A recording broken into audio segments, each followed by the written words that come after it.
All of these layers of intelligence make us uniquely human, and they will continue to differentiate our students and our teachers in an age where artificial intelligence is fundamentally changing cognitive intelligence. The very cognitive intelligence that education has so narrowly focused on are exactly the same skills and layers of intelligence that are completely getting replaced with technology. Completely disrupted. And they're also the skills that are least connected to things like success, things like happiness, things like being a good contributing citizen. We've known for decades now that it's emotional intelligence, relational intelligence, and these other layers that actually make for a good life. And yet it's taken until artificial intelligence starts to literally replace these skills that we get to the point where we can actually change this. We deeply believe that the future of education is about cultivating human intelligence within each and every one of us as educators, as young people, and as human beings. And that's the future that we want to live into. And that's what we're creating here at Breathe for Change.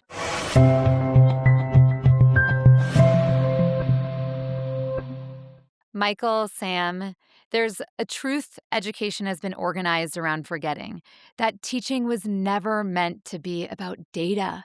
It's about people, real, complicated, growing humans with stories still being written. Students in our classrooms are not just learning how to think, but discovering who they can become. We turned a profession built on presence into a system built on outputs. We tested it, standardized it, measured it, and somewhere along the way, the humans inside it stopped being the point. The crisis we're inside right now, teacher burnout, student mental health collapse, AI walking into every single classroom in America, are not three crises.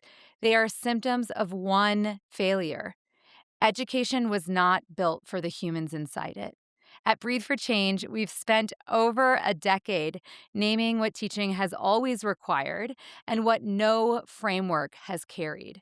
We call it human intelligence, 5 layers: somatic, emotional, cognitive, relational, and universal, of what it takes to teach as a whole human being while you're holding 27 nervous systems at once, 5 days a week, 9 months a year, for an entire career. In this episode, we're going to say it. What's actually true? What's been missing? Why it matters more right now than at any point in our lifetimes. We're not here to reform the system that's failing teachers and students. We're here to reimagine and recreate it. Michael and Sam, let's start where we always begin together, with a few deep breaths together. So let's just find a comfortable position. And take a deep breath in and a deep breath out. Again, inhale, exhale, breathe in, out with a huge sigh. Now just bring your hands over your heart. And I invite you to just find 2 words, just 2 words, that describe the vibe of what is happening inside you right now. This is our famous 2-word check-in at Breathe for Change. So, whenever you've got your 2 words, I'm so curious, Michael, what you got? How you feeling? I am inspired and clamoring. Ooh, I like it. What about you, Sam? I feel excited and determined. I'm feeling ready and motivated. Beautiful. One of the reasons that I feel so excited and so determined is because this work, the work that you all do day in, day out, as Ilana said, is so important. Research shows that a single adult, a single educator, all of you, can fundamentally transform the life of a child. Like, just let that sit in. That's all of you. You are fundamentally changing and altering the life of your children. Mm-hmm. And it makes me think that just a really beautiful way to start this episode with the 2 of you is to reflect for a moment. Who's an educator from your lives, from your experiences, who transformed the trajectory of your life? Like, I'm so curious. Oh, I know. Miss Hornstra, Mm, my kindergarten teacher. I will never forget going to Regnard Elementary School, walking into her classroom, and just feeling like I landed in my second home. It was like the love that exuded out of that woman was extraordinary, and she fostered this deep trust and connection between all of us, and we were, what, 5, 6 years old?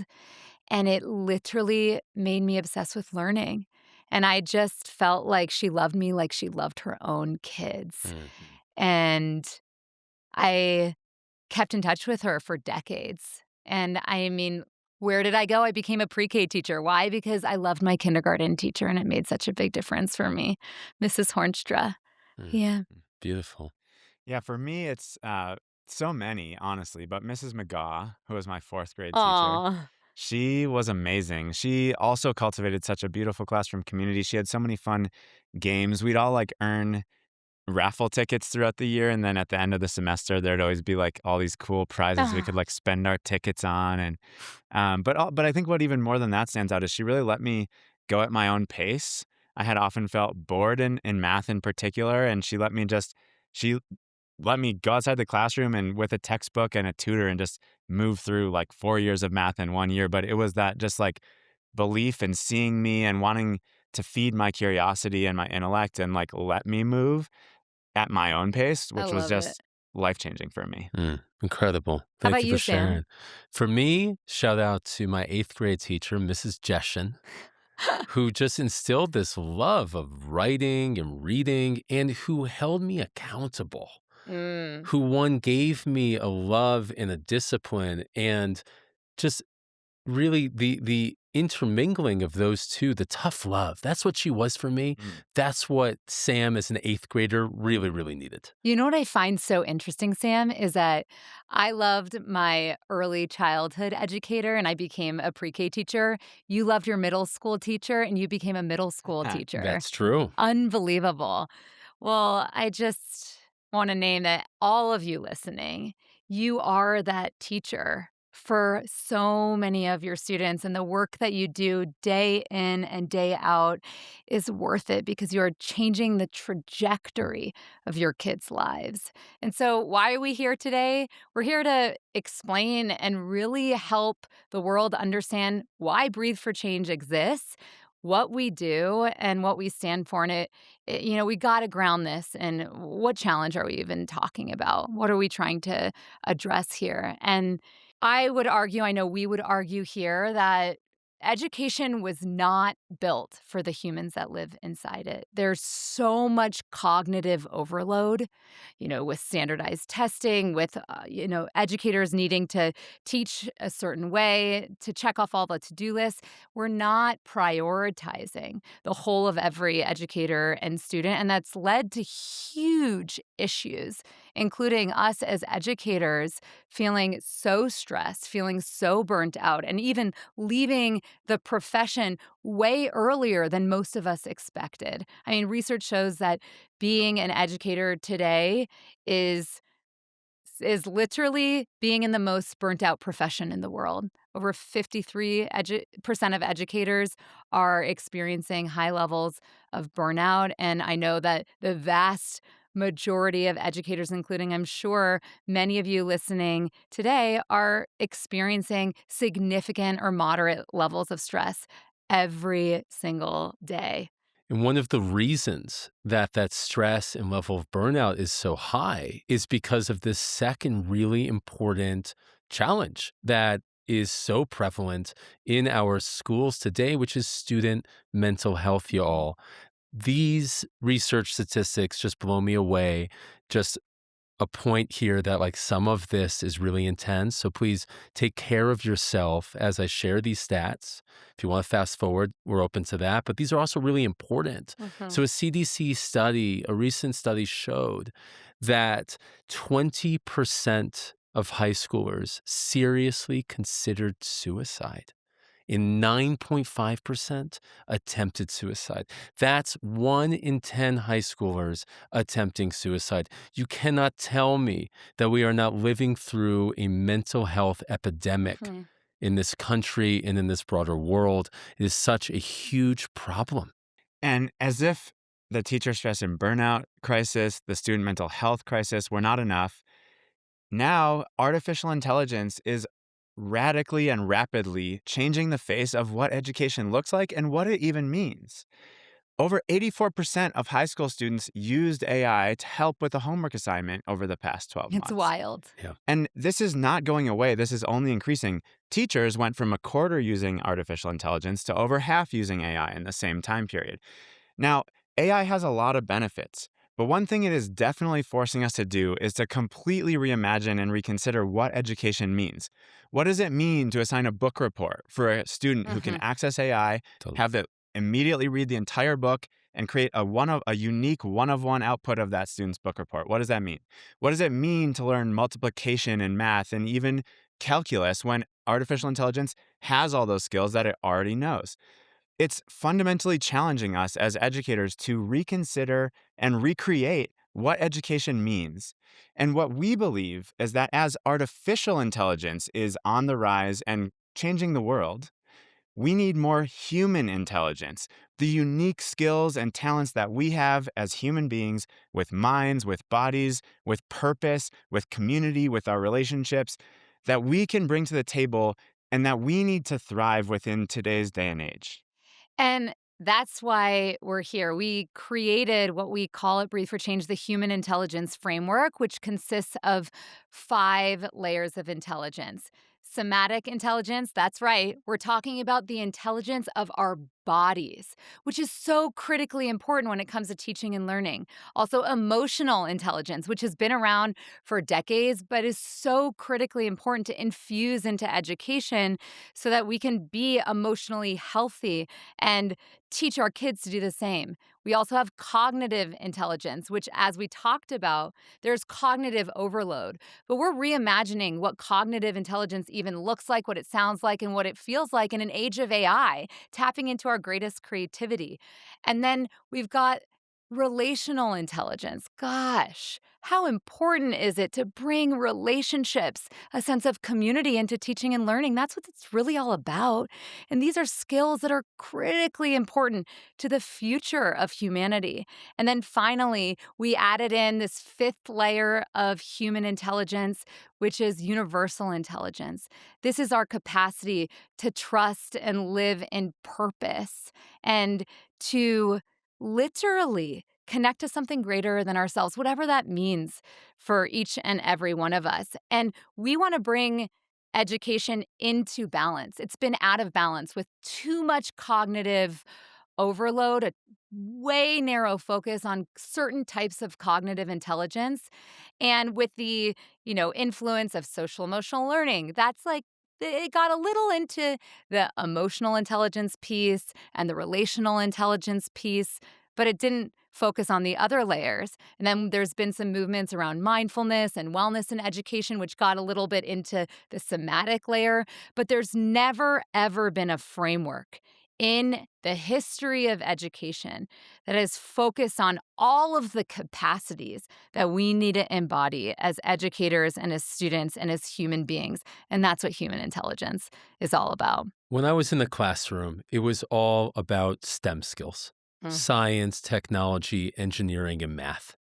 I am so tired of this narrow focus on education, and I know so many of you are as well. Mhm. When did we just focus on the cognitive? There's so much more when it comes to being truly human: the emotional, the relational, the universal. All of these layers of intelligence make us uniquely human, and they will continue to differentiate our students and our teachers in an age where artificial intelligence is fundamentally changing cognitive intelligence. And you know what's mind boggling to me, Sam? Because I completely agree. It's that the very cognitive intelligence that education has so narrowly focused on are exactly the same skills and layers of intelligence that are completely getting replaced with technology. Completely disrupted. And they're also the skills that are least connected to things like success, things like happiness, things like being a good contributing citizen, we've known for decades now that it's emotional intelligence, relational intelligence, and these other layers that actually make for a good life. And Yep. yet it's taken until artificial intelligence starts to literally replace these skills that we get to the point where we can actually change this. So we're just so passionate about this because there's so many reasons to take a broader and deeper lens on what it means to have human intelligence. And everyone else seems to be talking about human skills. And we are taking a deeper look, a more foundational look at the construct of intelligence itself. Mhm. Skills shift, they alter, they will change as we make more inroads in artificial intelligence and as skills just develop. And these five layers of intelligence, they will remain as the foundation, the building blocks of intelligence. And so, what we're going to do for the remainder of this episode is we are going to walk you through our human intelligence framework.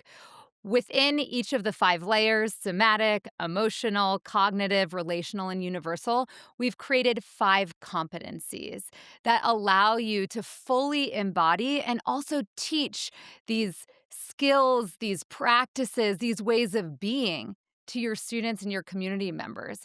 And so, we're going to start with the body. Somatic intelligence. What do we actually mean by somatic intelligence? And I love that you just took a deep breath because that's somatic intelligence in action. So let's just do that before we start. Take a deep breath in. Exhale with a sigh. Y'all just connected to your bodies, right? That in that one breath, I felt more connected to myself. I felt more ready and present to be in this space with all of you. And that's why this is so important as a layer of intelligence to bring into education. So, what do I mean by somatic intelligence? We're talking about our capacity to sense and to move and to actually listen to the wisdom our bodies are here to show us. Our bodies have so much inherent wisdom. And if we actually bring that into our learning spaces, into our teaching, into our lives, it can fundamentally transform how we show up and how we're able to make meaning of this beautiful gift that's life. And so there's five competencies. The first competency, and you'll notice this across all five layers, is an observe competency. Specifically, when it comes to somatic intelligence, this is interoception, a scientific word, which means I notice, I feel, and I can describe my body's sensations. What does that actually look like in practice? Well, if you just soften your gaze or close your eyes for a moment, or you could just do this with your eyes open, it's like literally just noticing the sensations that are arising in your body. So often we're just checked out of our bodies. And so if you just notice the sensations that are arising, that's you engaging in interoception. Okay? It's about awareness of what is happening in my body. Now, that's competency one, the observe level. Then we move into competency two, which is attunement, right? Once we notice and observe the sensations that are arising in our bodies, it might be tightness, it might be a sense of tingliness or openness or tension. Then, if you attune, you can actually listen for what are these sensations telling me about what I need or want in the moment. That's attunement. That's the second competency. Now, imagine what would be possible in classrooms all over the country and the world if we actually ourselves embodied that, but taught our kids to listen to what their bodies need right now. Life changing. We wouldn't be seeing so many disruptive behaviors happening because people are just not giving them themselves what they need. So that's competency two, attunement. The third competency of somatic intelligence, we've all heard this as educators. It's an issue, regulation.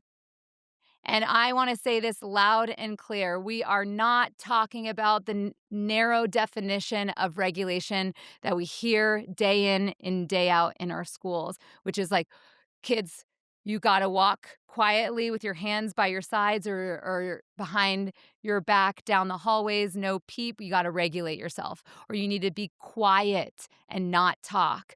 That's not regulation.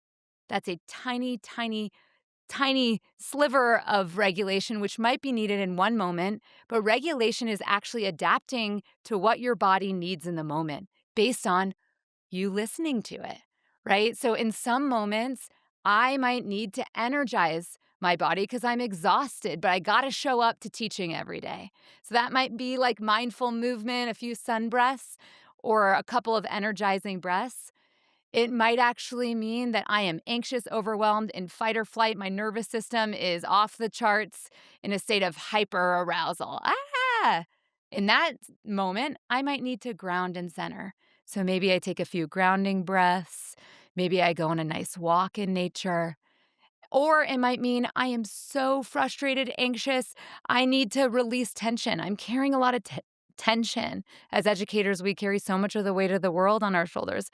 Releasing that tension. Maybe you go like this, you tense up and you let it go. Maybe you scream in a pillow.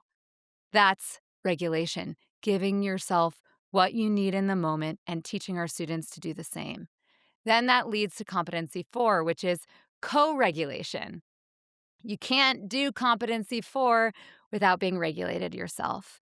And so this is about, can I, as a regulated human being, show up for another person or for my classroom or for my colleagues or for my family and support their regulation, right? Because how I show up impacts how you, Sam, show up, how you, Michael, show up. And it's in that recognition that my regulation has a positive or a negative impact on yours, then we can actually cultivate the skill of co-regulation, which will radically transform teaching and learning outcomes. And then what is somatic intelligence ultimately about? It's about our final create competency of vitality. How do we just experience aliveness? That's vitality. How are we living every moment with vitality? You can feel it when you experience vitality.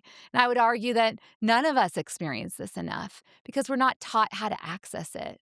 And in our master's program and at Breathe for Change, this is what we do is we teach you how do you access the aliveness that's possible within you. And it's through consistent practices, not doing something once a month and going to a class. How do we embody these well-being practices as as a way of being, as a consistent practice day in and day out? So that's somatic intelligence. And I'm curious if there's anything that either of you want to add to that.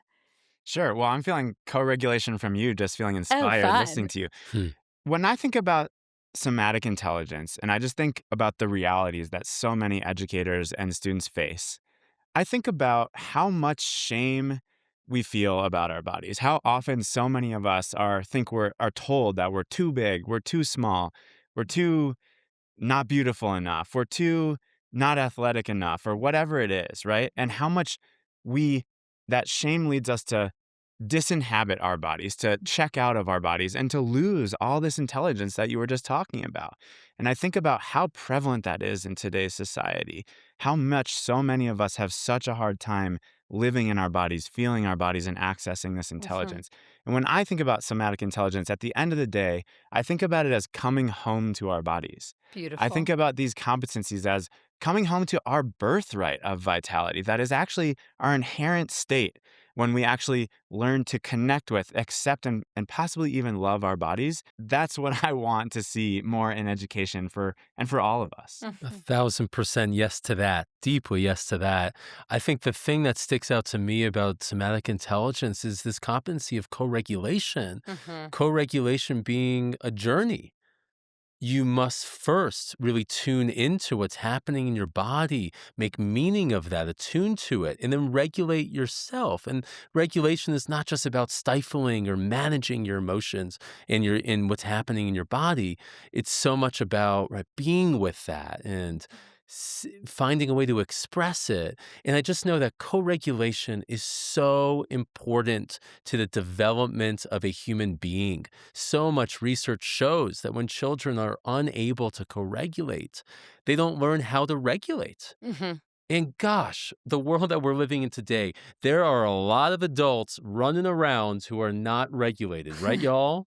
Oh, yeah. And I remember this brings me right back to my dissertation research. I followed a bunch of teachers into their classrooms across the country and world. And I'll never forget, Krista, one of my educators, said, "When I am stressed, my students are stressed. Or when I am calm and collected, my students are calm and collected." And where does that show up? It shows up in the body. How our posture is, how what our the tone of our voice, all of these different aspects of our body impact then how our students learn and how they become embodied, for better or for worse. So, our bodies are so connected to our emotional state. And I want to talk a bit about emotional intelligence, a term that Daniel Goleman popularized in the mid 1990s, and how important emotional intelligence, the capacity to feel, Mhm. is for us and our students in our school communities. So, emotional intelligence, as Daniel Goleman talked about it, really stopped at regulating. And perhaps for those of you listening, when you think about emotional intelligence, you likely think about managing your emotions, Mhm. right? And coming back to a place of equilibrium or neutral or stagnation, even in some ways. And that's not what we're talking about at all here.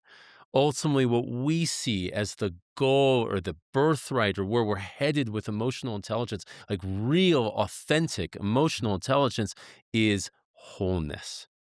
And Mhm. it is our ability to cultivate an empowering relationship with all of our emotions. I'll say that again, y'all. What a beautiful thing. I aim for this deeply in my life.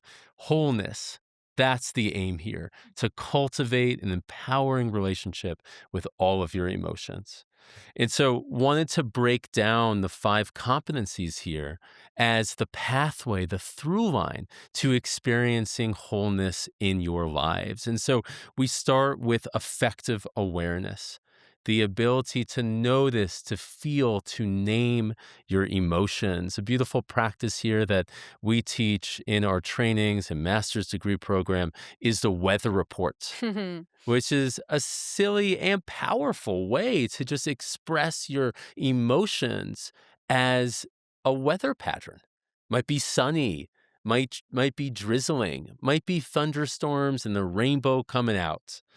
Right? I'm curious, you two, when you think about your weather in this current moment, how are you feeling? Well, seeing how passionate you are talking about emotional intelligence, it's like pure rainbow blue skies. That's Beautiful. that's where I'm at. I've Mm. got like a sunrise coming up and there's some clouds it's peeking over and the rays are just like, when they like shine out, like you can see each ray sort of. That's how I'm feeling. Amazing. Amazing. It's such a beautiful How way. about you? Me? You Oh, can't this isn't a cop there out, you you gotta do go. it. I mean, I feel the sun is out right now. It's Mm, glistening on my face as I talk about just how to expand mhm. how we teach and learn about human intelligence. It feels so deeply important to me. So, yeah, sun on my face right now, y'all.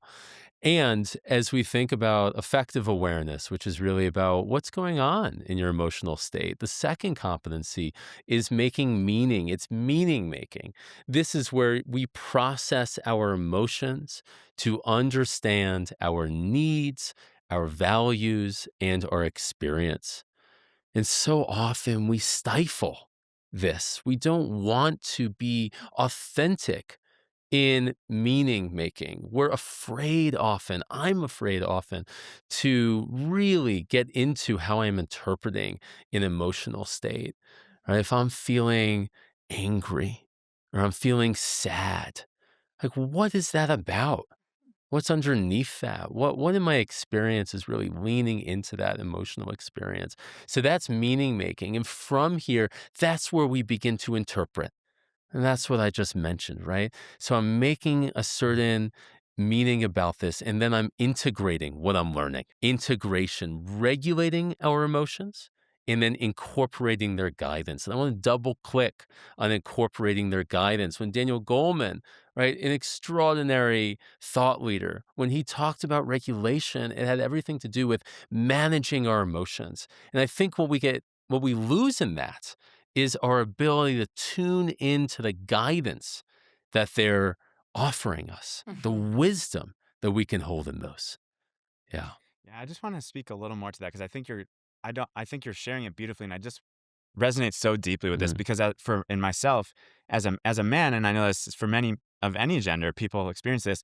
So much of my life, I thought I needed to manage my emotions. I thought if I was feeling sad, I needed to not cry so I wouldn't get made Yeah. fun of. I thought if I was feeling angry, I needed to go tamp it down so I wouldn't do something I later regretted. And what I love is that while those are skills that can be valuable, I just love what you're sharing about incorporating their guidance.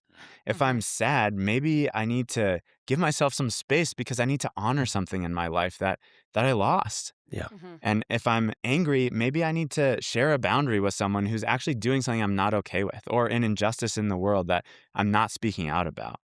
And so it's that guidance that these emotions have. That's the intelligence part to me of emotional intelligence. It's not just we have these emotions, let's manage them and deal with them. It's what's the intelligence in our emotions. And I just love so much what you're sharing about that. And the unspoken brilliance in this is what it's requiring of us to actually embody integration is that we actually believe that each emotion has something to teach us, that it deserves to be here, and that there's wisdom and guidance here to access. And I think that so many of us as children were taught that is not true. You can't feel frustrated. You can't feel angry. You're not allowed to express joy in that way. And so, even in the subtleties of this, is saying that incorporating their guidance is important. And that's beautiful. Yeah, I see an epidemic in today's world of people who are not incorporating the guidance of emotions. Hmm. They're choosing to suppress them because they feel shame about their anger, or they were told, you know what, it's not okay to cry, or it's not okay to express that emotion. Go to your room. And those messages are carried forward and they are running people's lives. Hmm. I think what we stand for deeply is to incorporate the wisdom of every single emotion and to learn how to be with them in a really powerful and integrated way. And that lends itself so well to the next competency, which is acknowledgement. And the way we define that is I honor my own and others' emotions. And this is all about your emotional experience and how you can be honoring, even of the difficult ones, even of the ones that you were told didn't have a place. And for some of us, that was joy, Hmm. right? Who are you to smile? Hmm. Right? Who are you to feel that level of joy in your life, in your childhood? Right? And it's your birthright to experience the full gamut of emotions. And then with that, to honor that in others. As educators, what a beautiful gift to give to others, to see an emotional experience and to hold it for your students. Not always the most easeful of things, and a real gift and service of cultivating more of their emotional intelligence. And then the last competency here, wholeness. Right. And gosh, it is a lifelong journey for many of us, but what a beautiful thing to aspire to. That emotional intelligence is not just about regulation, y'all. It's about wholeness. It's about cultivating an empowering relationship with all of your emotions. I know, I think we all know, we would be living in a much different, a much more beautiful world if that's what we were all cultivating in our lives. Absolutely. And one thing, so Sam just shared about emotional intelligence, a whole layer of our human intelligence framework. And we talked about somatic intelligence, a layer of our human intelligence framework. We're going to talk about cognitive intelligence next, which is another layer. And I just want to share that our cognitive intelligence, our ability to think, depends so much on our somatic intelligence and our emotional intelligence. Hmm. When we're not regulated, when we're experiencing intense emotions that we're suppressing, we actually can't really think, we can't really teach, and we can't really learn. And so when we move into the layer of cognitive intelligence, it builds on these other layers. Hmm.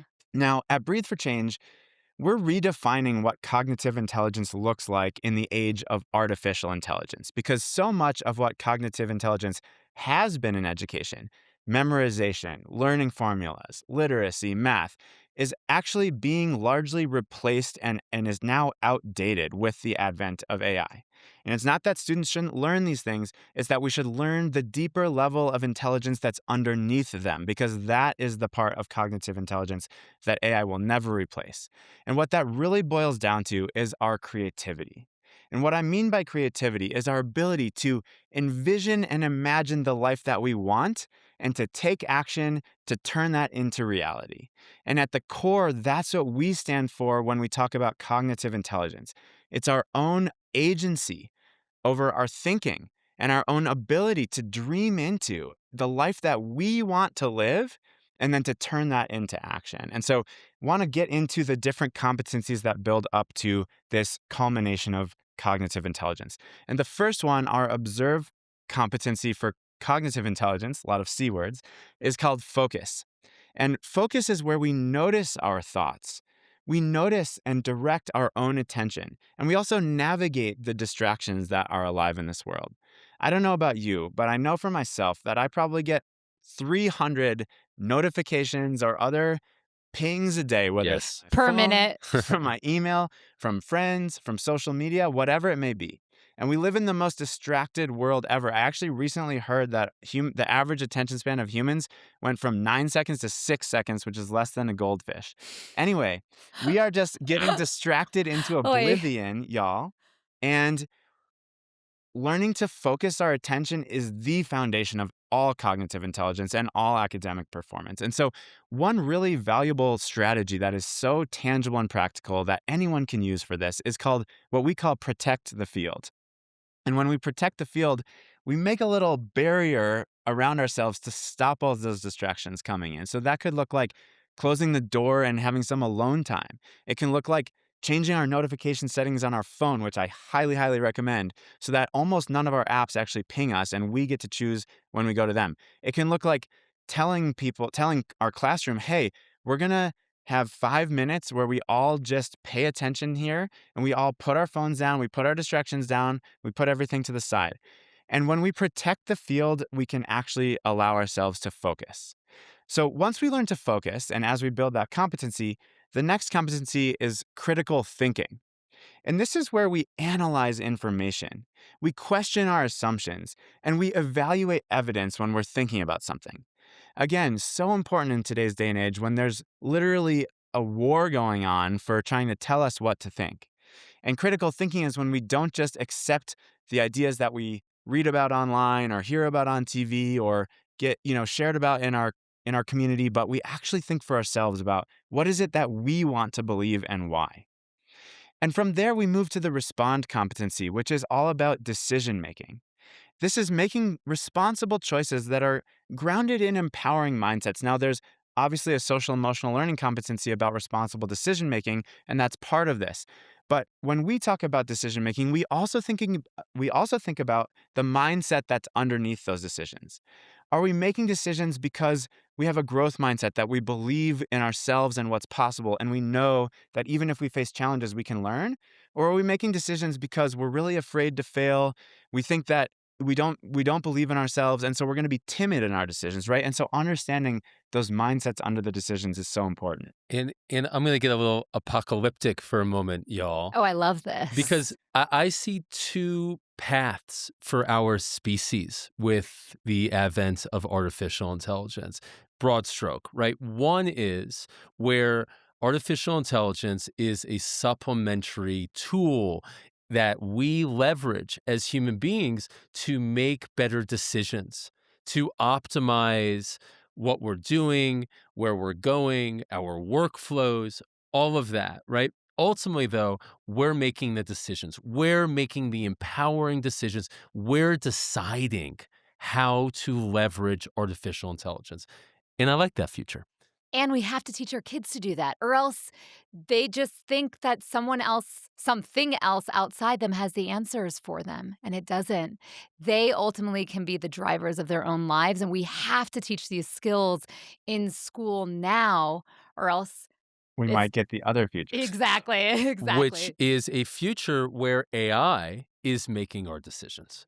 And that's a scary future because we do not have autonomy, we do not have freedom, we do not take responsibility in that future.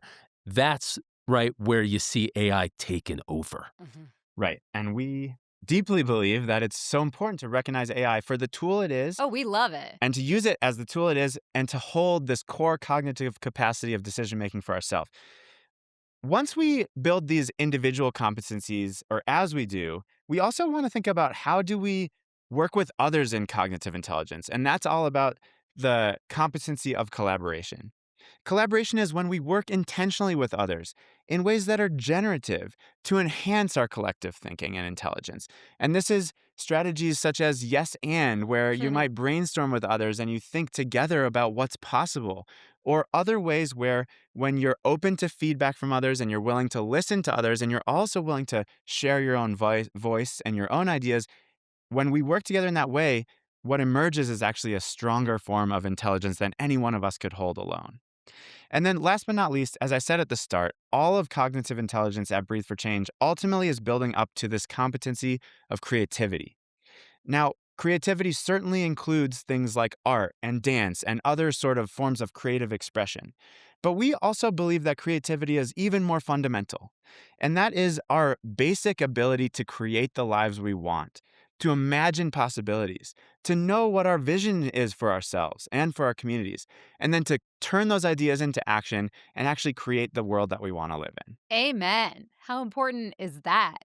So, we just walked through the first three layers of human intelligence, starting with somatic, the body, emotional, our feelings, and cognitive, our capacity to create the lives that we want. The next layer, oh, I just love it. Relational intelligence. This is what AI simply can't replace, our capacity to engage in human connection. Can I connect with you, Sam? Can I connect with you, Michael? Can I connect with the loved ones that I have in my life, with my kids in my classroom on a human level? How do I cultivate a space of belonging where everyone who I interact with feels like they're seen, they're heard, they're valued, and like I belong here? This is my home. That's what teaching and learning is all about. And what we've completely forgotten at a systemic level about, in the context of education. It's critical. So let's dive into the five competencies of relational intelligence. Just like the other layers, we start with observing. And this is about not observing myself only, interpersonal awareness. Am I tuning into the cues and the dynamics between me and those around me? Right? Paying attention to the subtleties and the explicit, dynamics that are going on between us and feeling that, being aware of that. That leads us into the second competency, which is empathy.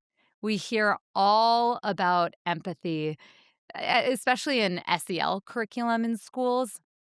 My favorite way to think about empathy is through the lens of Brené Brown's work, which is not my ability to literally step in your shoes and understand your experience. It's can I connect to the feeling that you are experiencing.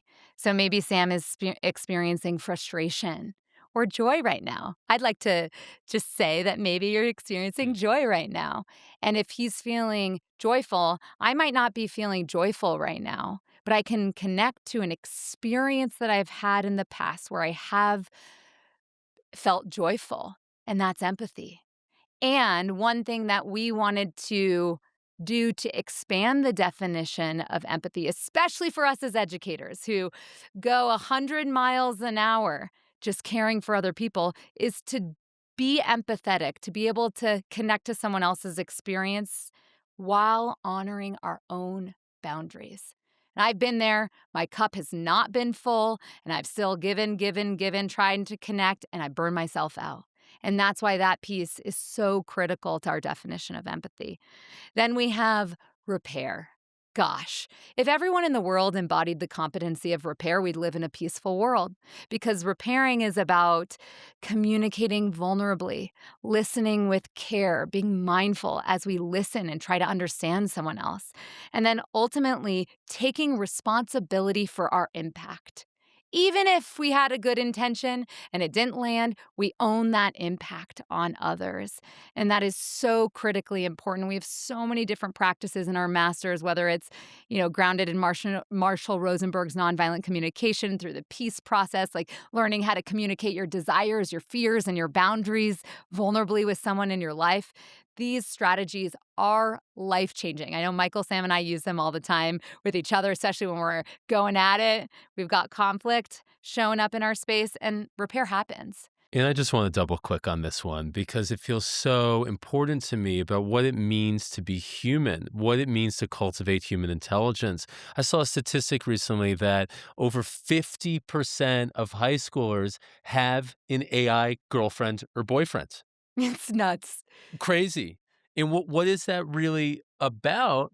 But I understand because we don't know how to communicate with each other. And so we're going to go to our AI boyfriend and girlfriend because we don't know how. And I think it's even deeper than that. I think it's that, yes, we don't know how to communicate, but we're so uncomfortable Mhm. with the tension that emerges from conflict. Yes.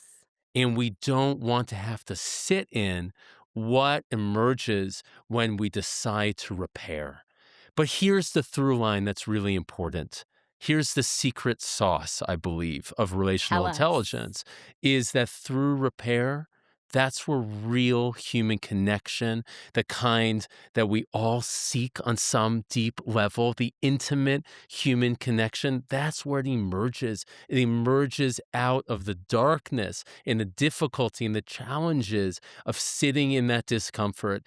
That's what repair offers. That's what artificial intelligence will never replace. And when we model that with our students, in front of our students, they gain the skills to be able to effectively repair in conflict with everyone in their lives. And that's changing the future. And that repair, our capacity to effectively repair, leads to competency four. What does it create? A sense of belonging. Because what happens the second conflict arises and there's something going on between two people or a group of people? You feel excluded. You go out instead of going in. Belonging happens when we can create that inclusive container where everyone feels like I can express myself, I can be seen for who I am authentically, I can repair if conflict shows up, and I know I'm going to be accepted. And that's what belonging, that fourth competency, is all about when I think about education and looking at the millions of classrooms that all of you are leading. Oh my gosh, creating a sense of belonging where your students feel, I belong here, I'm accepted here, I'm loved here. That's the only way teaching and learning is actually going to happen. And to your point, Sam, that leads to the fifth and final competency of relational intelligence, which is connection. That's where I started relational intelligence in this conversation. It's about human connection, creating a world where everyone feels connected to one another. There's no better existence that I can dream into than that, where we actually have a desire to connect on a human level to one another. And let me tell you, AI cannot replace that. And I think this is where, I mean, listen, we've all heard these things, right? We are the sum of the five people we're closest to, or the quality of our life. Thanks, Michael and Sam, for being one of those five. Or the quality of our life is a direct reflection of the quality of our relationships, right? Like we know this. It's common wisdom how much relationships matter. And yet it's become a side thing in education. It's become a little extra bolt on in most cases. And what we're standing for here is no. Relationships are central to what it means to be human. They're central to what make us happy. They're central to what make us successful. They're central to how we become healthy and well. And it's about more than just knowing each other, right? It's not social media connection we're talking about here. No. It's intimate connection. No. It's being able to share the deeper parts of who we are with our trusted community and people. And so that's what we stand for in relational intelligence. And that's what will never be replaced, to your point. And that's what we're at risk of losing if we start outsourcing our relationships to AI. Correct. 100%. So let's go into our fifth and final layer of human intelligence, which is universal intelligence. This is probably the layer that has been the most absent from education. And I know that we all feel incredibly passionate about ensuring that universal intelligence is part of education today. Now, at the core of universal intelligence, it's about living our purpose. Hmm. It's about being part of something that is bigger than ourselves, which we all are. And it's about from that sense of connection to something greater than ourselves, it's about finding why we're here, what life we want to live, and having the passion and inspiration to do that day in and day out. And so, to start with, the first competency in the universal intelligence layer is wonder. Now, wonder is something that young children often have in abundance, and most of us lose it slowly and slowly, partially because of the existing education system throughout our lives. And wonder is exploring life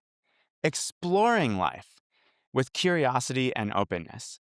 It's the antithesis of thinking we already know, of thinking we're here to control life, and of thinking that everything is centered on ourselves. It's getting beyond that sense of self centeredness, and it's being curious and open to this incredible world that we live in that is so much bigger than us and that we're all exploring together. From wonder, we move to the second competency of universal intelligence, which is trust. Trust is about embracing the wisdom and the possibility within our experiences. Even the ones that, when they happen, feel terrible. Even the ones that make us want to run away from life and close down and never trust again. And now, what we are not saying here is that trust is about trusting everyone all the time, because that would be foolish and that is not healthy. But what we are saying is that even in those hard experiences, can we dig deep? Can we find a way to remember that it is a gift to be alive, that it is a choice to open up, and that we can be discerning about who we trust, but that we don't want to become jaded and closed off to the world? So, as we build wonder and trust, we move into integrity, which is our respond competency. Now, this depends on that sense of curiosity and that sense of trust, because it's only when we're connected to the world that we can truly live in integrity. And integrity is about having the courage to align our thoughts, our words, and our actions with what life is asking about us and from us. It's knowing who we are, what we stand for, and our values, and it's aligning with those. And it's also knowing how we fit into something bigger than us, how we fit into our communities, how we fit into this world, and it's aligning and being in service of that. And from these three competencies emerge the final two: gratitude, which is I am in awe of the beauty and interconnectedness of life. Once we tune in to wonder, into that sense of, oh, life is working for me and I'm going to trust that. There's something bigger than me. That's the place that real gratitude emerges.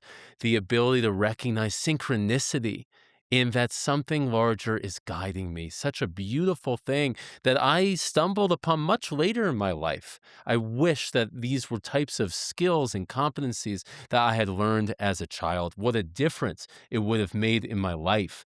And the last competency is purpose. Mm. Purpose. Purpose. Something that we all deeply seek in our lives. I contribute my unique gifts in service of something greater than myself. We all have exemplars of this, people we look up to who are living lives of purpose. And again, not something that is really taught in schools. We don't really give our students the guideposts for how to live a life of purpose and meaning. That is everything to do with universal intelligence. And we feel so strongly that this layer of intelligence is perhaps the most important layer that has been abandoned in school systems. And it is something that we all are seeking and craving deeply. And if you can't tell already, we deeply believe that the future of education is about cultivating human intelligence within each and every one of us as educators, as young people, and as human beings. And that's the future that we want to live into. And that's what we're creating here at Breathe for Change. So we just took you on a journey through the 5 layers of human intelligence, starting with somatic, the intelligence of your body, emotional intelligence, your capacity to feel deeply, cognitive intelligence, your capacity to think, to live into the possibilities and to be creative. Relational intelligence, your capacity to relate, to belong, and to connect with others. And ultimately, like Sam just mentioned, our capacity to live a purposeful, meaningful life. Universal intelligence. And we are so excited to continue geeking out with all of you on human intelligence to bring this framework not just into parts of education, but to redefine education through this lens that is human intelligence, because that is the future. That is what is going to transform the world the way that we need it. And that's what we are here to do. So thank you for being here with us. Thank you for listening and for being a part of our movement. And we're so excited to transform the world with you inside and out. See ya. Bye, everyone.